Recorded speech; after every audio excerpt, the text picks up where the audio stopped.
আমি যেহেতু সবচেয়ে ক্ষমতাধর ব্যক্তি এবং আমেরিকার রাষ্ট্রপতি, সুতরাং আমেরিকার রাষ্ট্রপতি হওয়া যেমন তেমন একটা ব্যাপার না, আমার উপরে এই ধরনের আক্রমণগুলো আসবে এবং এই আক্রমণগুলোকে আমি প্রতিহত করার জন্য প্রস্তুত। আমি এই আক্রমণ আমাকে ঠেকে রাখতে পারবে না, আমি সবচাইতে বেশি কাজ করি, সুতরাং যেই আমেরিকার প্রেসিডেন্ট সবচেয়ে বেশি কাজ করবে তাকে তো আক্রমণ করবেই।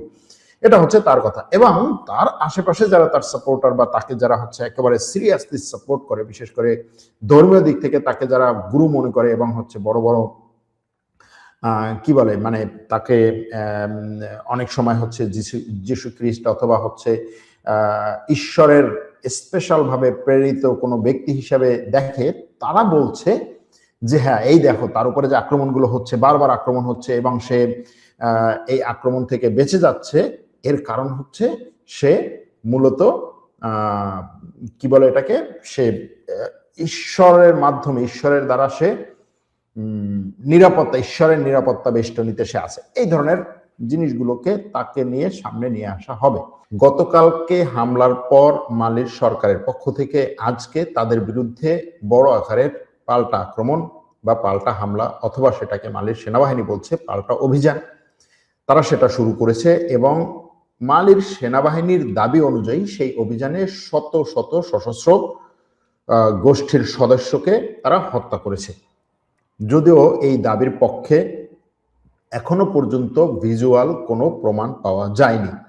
তবে গতকালকে হামলার পর মালির অনেকগুলো শহরে কারফিউ জারি করেছে মালির সরকার, এবং গতকালকে মালিতে যে হামলা হয়েছে সেই হামলার পর মালির প্রেসিডেন্ট এখন কোথায় আছেন, প্রতিরক্ষা মন্ত্রী এখন কোথায় আছেন, মালির সরকারের ঊর্ধ্বতন কর্মকর্তারা কেউই সরাসরি টেলিভিশনে বা মিডিয়ার সামনে এখনো পর্যন্ত আসেন নাই। তবে তাদের বিভিন্ন ধরনের বিভ্রান্তিকর বক্তব্য এসেছে। কেউ কেউ বলেছেন যে সবাই সুস্থ আছেন, কেউ কেউ বলেছেন যে আক্রমণগুলো হয়েছে সেই আক্রমণ অমুকে পরিচালনা করছেন। এরকম ভাবে স্পষ্টভাবে যে মিডিয়াতে তারা একই ধরনের বক্তব্য দিয়ে এই ক্রাইসিস মুহূর্তকে নিয়ন্ত্রণ করবেন বা ক্রাইসিসকে তারা মোকাবেলা করবেন, সেটাতে যথেষ্ট পরিমাণে তাদের মধ্যে বিভ্রান্তি দেখা গেছে গতকাল থেকে। এরপরেও মালির বিভিন্ন অঞ্চলের গভর্নররা ওই অঞ্চলে কারফিউ জারি করেছে এবং তারা বলেছে যে সেই সমস্ত জায়গাগুলোকে তারা দখলমুক্ত করবে। মালির এখনো পর্যন্ত কমপক্ষে 3টা প্রদেশ পুরোপুরি দখলের কথা ঘোষণা করেছে সশস্ত্র গোষ্ঠীগুলো। সেই সশস্ত্র গোষ্ঠীগুলোর মধ্যে আছে মালিতে যেই 3টা সশস্ত্র গোষ্ঠী সেখানে গতকাল আক্রমণ করেছে, তার মধ্যে আছে আল কায়দা এবং ISIS এর ওয়েস্ট আফ্রিকান যে শাখা সেটা, এরপরে আছে জামাত আল নুসরা আল ইসলাম আল ওয়াল মুসলিমিন JNIM, এটা এই সংগঠনটা। এরপরে আরেকটা হচ্ছে মালির তুয়ারেগদের নেতৃত্বে একটা স্বাধীনতাকামী সংগঠন। এই 3-4টা সশস্ত্র গোষ্ঠী একত্রে মালির সেনাবাহিনীর উপরে আক্রমণ করেছে। তাদের কথা হচ্ছে যে আমাদের মূল টার্গেট ছিল মালির বর্তমান যে সামরিক শাসক, সেই সামরিক শাসক জেনারেল আসিমি গোইথা, তাকে টার্গেট করে আক্রমণ করেছে এবং মালির ডিফেন্স মিনিস্টার তিনিও একজন সেনা জেনারেল, সামরিক জেনারেল, তার নাম হচ্ছে সাদিও কামারা। এই দুজন এবং মালির অন্যান্য সরকারি সিনিয়র কর্মকর্তা, রাষ্ট্রীয় সিনিয়র কর্মকর্তা, কারা তারাও হচ্ছে মালি সেনাবাহিনীর সদস্য। কারণ মালিতে এখন সামরিক শাসন চলছে সামরিক অভ্যুত্থানের পরে। সেই সামরিক শাসকদের বিরুদ্ধে তারা আক্রমণ চালাচ্ছে এবং এখনো পর্যন্ত মালির কমপক্ষে 3-4টা শহরকে তারা দখল করে রেখেছে।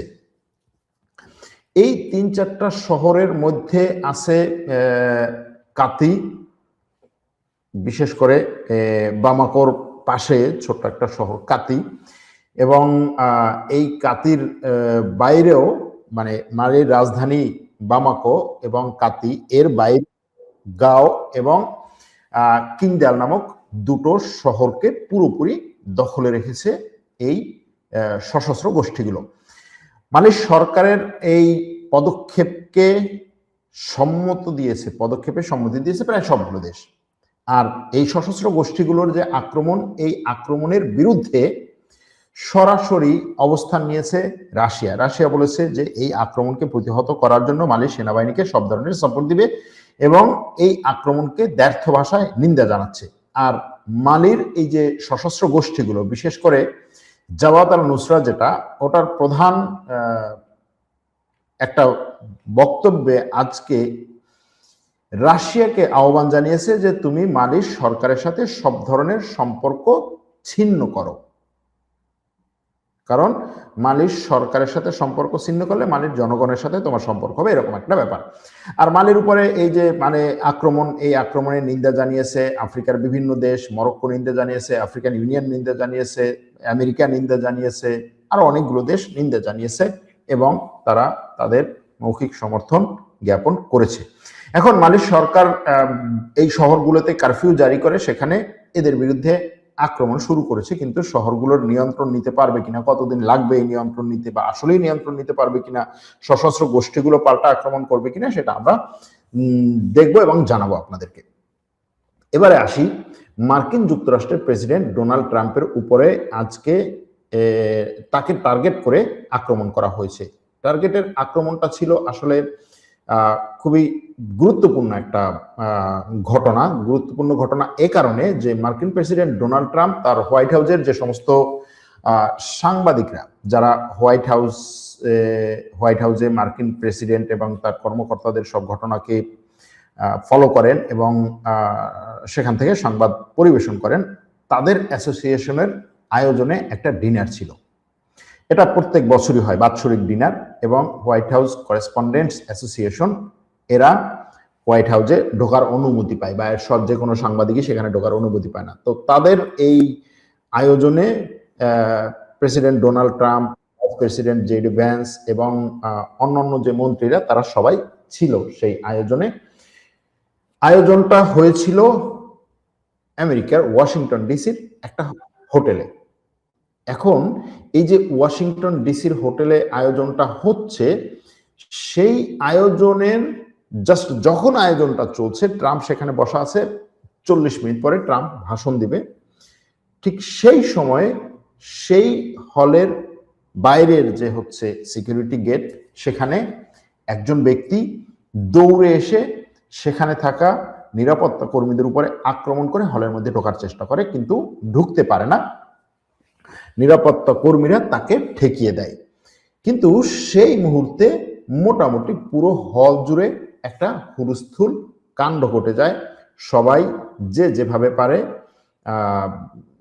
সেখানে টেবিলের নিচে গিয়ে নিজেদের রক্ষা করার চেষ্টা করে।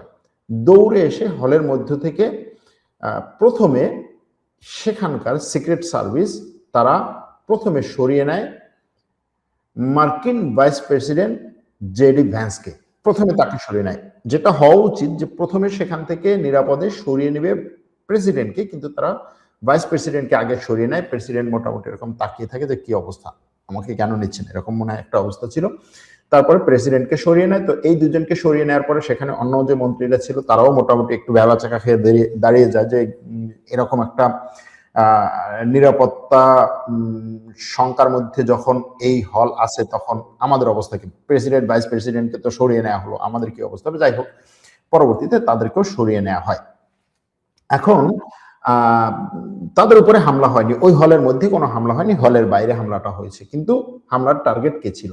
হামলাকারীকে পরবর্তীতে পুলিশ গ্রেফতার করে এবং বলা হয় যে এই হামলাকারী মূলত একজন স্কুল শিক্ষক। শুধুমাত্র স্কুল শিক্ষকই না, একজন সফল স্কুল শিক্ষক। তিনি ক্যালিফোর্নিয়াতে ছিলেন, ক্যালিফোর্নিয়া থেকে এসেছেন এবং ক্যালিফোর্নিয়া থেকে এসে এই হোটেলে ভাড়া নিয়েছেন এবং এই হোটেলে ছিলেন তিনি। তার এই হোটেলে রুম ভাড়া নেওয়া এবং এই হোটেলে থাকা নিয়ে আমেরিকার যে কি বলে, আমেরিকার নিরাপত্তা সংস্থা এখন এটা নিয়ে খোঁজ খবর নিচ্ছে যে আসলে কেন তিনি হোটেলে ভাড়া ছিলেন, কিভাবে ছিলেন, হোটেলের মধ্যে অন্য কোনো বস্তু ছিল কিনা, যেমন সে যখন এখানে আক্রমণটা করে তার সেই আক্রমণের সময় তার হাতে 3টা অস্ত্র ছিল, একটা হচ্ছে রাইফেল, শটগান এবং একটা ছুরি ছিল, এটা বলা হচ্ছে। এখন তার এই রাইফেল, শটগান এবং ছুরি নিয়ে সে যে আক্রমণগুলো করতে চেয়েছে বা সে যেই আক্রমণে গিয়েছে, সেই আক্রমণটাতে এই আক্রমণটা কি আসলে একটা নাটক নাকি হচ্ছে সিরিয়াস আক্রমণ, এই প্রশ্ন এখন সামনে আসছে। যেমন হোয়াইট হাউসের যে মুখপাত্র, ইয়ং একটা লেডি, কত 21 বছর বা 23 বছরের যে নারী, সে এই হোয়াইট হাউস করেসপন্ডেন্টদের সাথে এই যে ডিনার, এই ডিনারের আগে জাস্ট ওই হলে বসেই সে কথা বলছে, যখন একটা টেলিভিশনে সে বলছে যে আজকের ডিনারটা হেবি চমৎকার হবে, ট্রাম্প খুব উৎফুল্ল মেজাজে থাকবে, সেখানে কিছু শট হবে। এখন এই শট হবে, সেখানে কিছু শুট হবে, মানে গুলি হবে। এখন এই গুলিটা মেজাজি অর্থে বলছে নাকি সিরিয়াসলি বলছে, এগুলো নিয়ে বিভিন্ন ধরনের কনস্পিরেসি থিওরি আছে, যে আসলেই তারা আগে থেকে জানতো যে এখানে একটা শুটিং সিনারিও ঘটনা ঘটবে এবং এটার জন্য আমরা প্রস্তুত, এরকম একটা কিছু।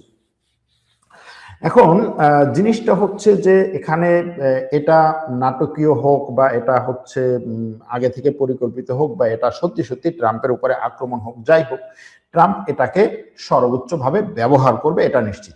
ট্রাম্প সরাসরি বলেছে যে এই আক্রমণ আমাকে ইরানে যুদ্ধ থেকে থামাতে পারবে না। মনে হচ্ছে যে এই আক্রমণকারী ইরানি, কিন্তু আক্রমণকারী না, সে একজন আমেরিকান সাদা চামড়ার নাগরিক এবং একজন টিচার। তো আমেরিকার সিক্রেট সার্ভিস বলছে যে তার সাথে অন্য কারো যোগসাজশ নাই, বা ইরানের পক্ষে হয়ে সে ট্রাম্পের উপর আক্রমণ করতে চাইছে, এরকম কোনো তথ্য তাদের কাছে নাই। তো এই পরিস্থিতিতে ঘটনাটা কি? এখন এই যে ট্রাম্প ইরানের উপরে আক্রমণ করছে, রাষ্ট্র পরিচালনা করছে, ইরানের সাথে যুদ্ধবিরতিতে যাচ্ছে, যুদ্ধবিরতি করতে চাইছে, সেটার জন্য বিভিন্ন ধরনের ঘটনা ঘটছে। একবার হচ্ছে ট্রাম্প তার প্রতিনিধি দলকে পাকিস্তানে পাঠাচ্ছে, আবার পাকিস্তানে পাঠানোর আগে আগে তাদেরকে বলছে যে না, তোমাদের পাকিস্তানে যাওয়া আমি ক্যান্সেল করে দিলাম পুরোপুরি। এই ঘটনাগুলো যে হচ্ছে, হয়তো বা এরকম হতে পারে যে বাইরের থেকে কোনো একটা পাওয়ার, যেটা ট্রাম্প প্রশাসনের মধ্যে বা আমেরিকার মধ্যে একটা গ্রুপের সাথে যোগসাজশে ট্রাম্পের উপরে চাপ সৃষ্টি করার জন্য এটা করতে পারে, অথবা বাইরে থেকে কোনো একটা শক্তি ট্রাম্পকে আরো বেশি সাপোর্ট দেওয়ার জন্য এটা করতে পারে, যে ট্রাম্পের এখন এই মুহূর্তে হচ্ছে সাপোর্ট কমে যাচ্ছে, সুতরাং তাকে আরো বেশি সাপোর্ট দরকার, তার উপরে এরকম একটা হামলার নাটক হলে তার সাপোর্টটা বাড়বে, তাকে ক্ষমতায় রাখা দরকার, আগামী নির্বাচনে তার হচ্ছে ভোট বাড়ানো দরকার, সুতরাং এ ধরনের একটা সাপোর্ট দরকার।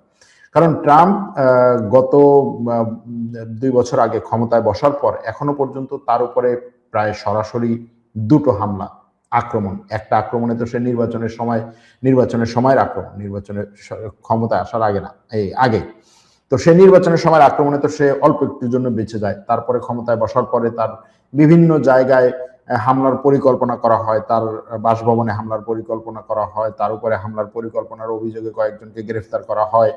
তারপরে তার একটা জনসভায় হামলার চেষ্টাকালে একজনকে গ্রেফতার করা হয়, তার উপরে এই ধরনের জিনিস আছে এবং এগুলোকে সেই এনজয় করে। তার কথা হচ্ছে, আমি যেহেতু সবচেয়ে ক্ষমতাধর ব্যক্তি এবং আমেরিকার রাষ্ট্রপতি, সুতরাং আমেরিকার রাষ্ট্রপতি হওয়া যেমন তেমন একটা ব্যাপার না, আমার উপরে এই ধরনের আক্রমণগুলো আসবে এবং এই আক্রমণগুলোকে আমি প্রতিহত করার জন্য প্রস্তুত। আমি এই আক্রমণ আমাকে ঠেকে রাখতে পারবে না, আমি সবচাইতে বেশি কাজ করি, সুতরাং যেই আমেরিকার প্রেসিডেন্ট সবচেয়ে বেশি কাজ করবে তাকে তো আক্রমণ করবেই।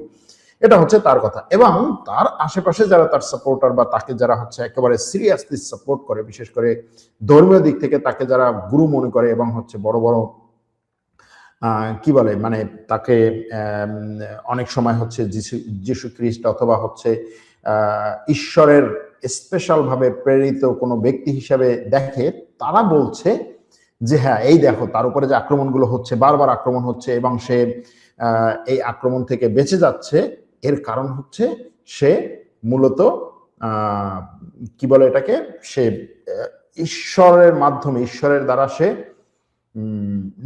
ঈশ্বরের নিরাপত্তা বেষ্টনীতে সে আছে। এই ধরনের জিনিসগুলোকে তাকে নিয়ে সামনে নিয়ে আসা হবে। ট্রাম্প সরাসরি বলছে যে এই আক্রমণকারীর সাথে অন্য কেউ ছিল না এবং ইরানের কোনো সম্পর্ক আছে বলে সে মনে করে না, কিন্তু তার কথা হচ্ছে এই আক্রমণ ইরান থেকে তাকে ফিরিয়ে রাখতে পারবে না। এখন ইরানে সে কি করছে?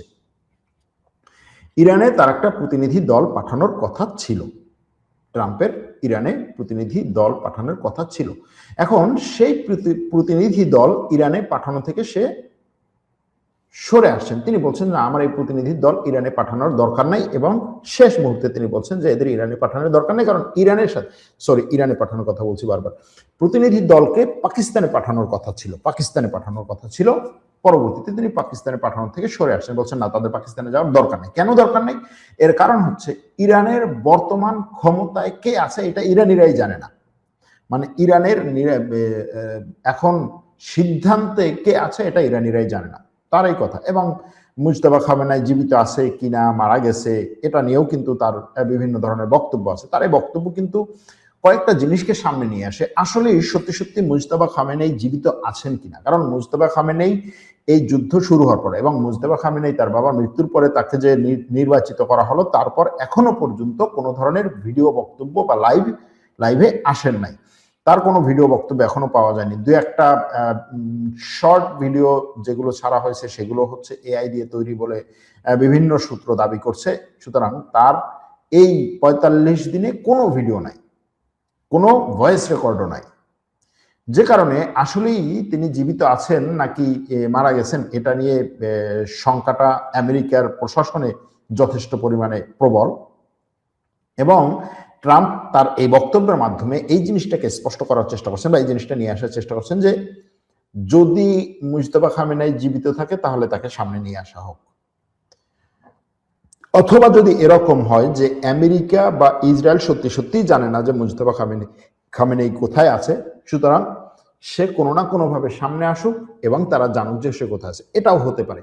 অর্থাৎ এটা ট্রাম্পের দুই দিকের একটা চাল হতে পারে।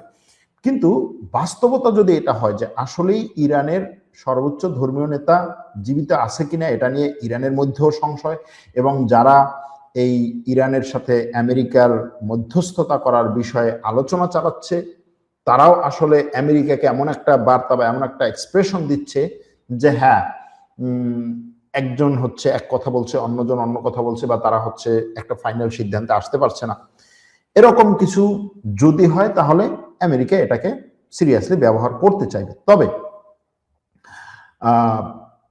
ইরানের পররাষ্ট্রমন্ত্রী আব্বাস আরাগচি গতকাল পাকিস্তান সফর করে পাকিস্তানের হাতে তাদের একটা শর্ত সম্বলিত প্রস্তাব দিয়ে এসেছে।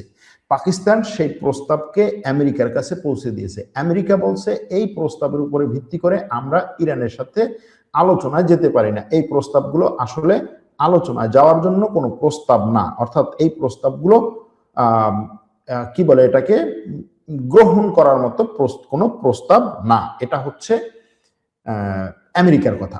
এখন কোন জায়গায় এসে এই আমেরিকা ইরান যুদ্ধ বা আমেরিকা ইরান শান্তি আলোচনা ঠেকে আছে, সেটা হচ্ছে 5টা প্রস্তাবে বা 5টা শর্তে এই আলোচনাটা ঠেকে আছে এখনো পর্যন্ত।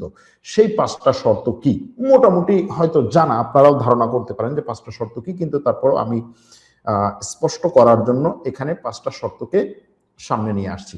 5টা শর্ত হচ্ছে, 1 নম্বর যেটা, সেটা তো পরমাণু কর্মসূচি, একেবারে স্পষ্ট যে আমেরিকা চাইছে ইরান কোনোভাবেই যেন তার পরমাণু কর্মসূচি আর কোনোদিন চালু না করতে পারে, পুরোপুরি সারা জীবনের জন্য পরমাণু কর্মসূচিটাকে বন্ধ করে দেবে।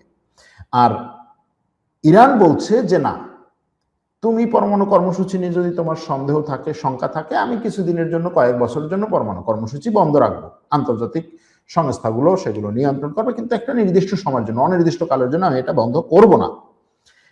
এটা হচ্ছে ইরানের কথা। এখানে দুই পক্ষ কাছাকাছি আসতে পারছে না। দ্বিতীয়টা হচ্ছে ইরানের কাছে সমৃদ্ধ করা যে ইউরেনিয়াম মজুত আছে সেই বিষয়টা।